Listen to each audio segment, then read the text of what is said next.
We're about to take mind-blowing testimonies of what God is doing, what God has done, what God continues to do in and through this ministry around the world. We will hear from those that will share with us physically, and then I have a few mind-blowing and truly striking testimonies of what God has done to our brethren around the world. Please pay attention, and as you listen, let your heart be open, because your word may come through someone's testimony. And the strategy for your victory may come as you listen to someone sharing a similar testimony that you are desiring in your life. So please pay attention. This is from Patience, and it says, in December last year, I received a termination of contract email from my organization immediately after the last service of the year. Coincidentally, it was also the time for the end of year sacrifice, and God instructed me to sow my salary even before I got that termination email. I decided to trust God completely and use my salary for the sacrifice, not knowing how I would cope afterwards. I believed that God will take care of me, and indeed He did. Listen to this. Despite the challenges, God showed up in miraculous ways in the month of January. I needed money to write an exam, but I didn't even have enough for my transportation.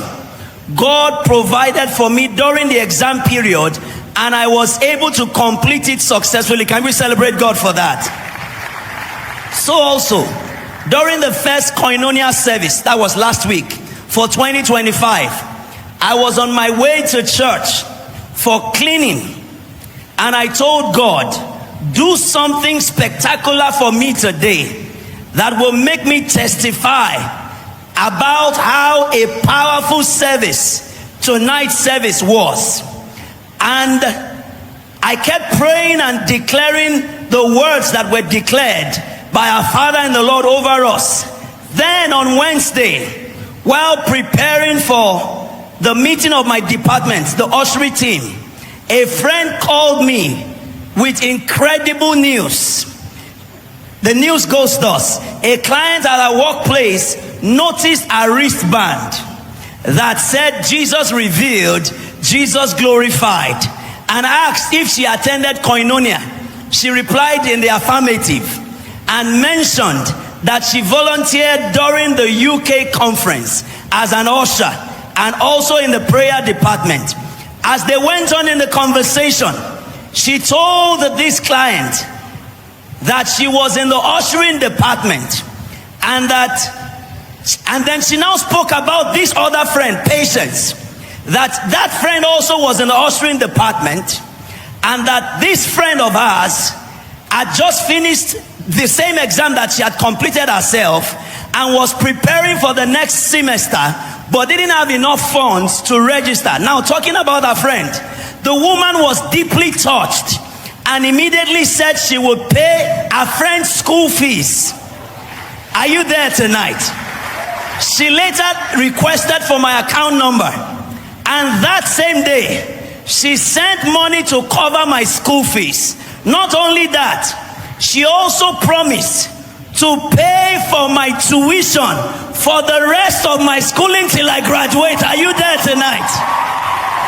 Are you celebrating Jesus? We've learned again and again, when it happens once, it's a breakthrough. But when it's happening again and again and again, it is the favor of God. She goes on to say, when my friend mentioned my struggle also with my rent, the woman opted further to not only pay for my rent, but to move me to a better place and to pay for the rent. Are you celebrating Jesus tonight?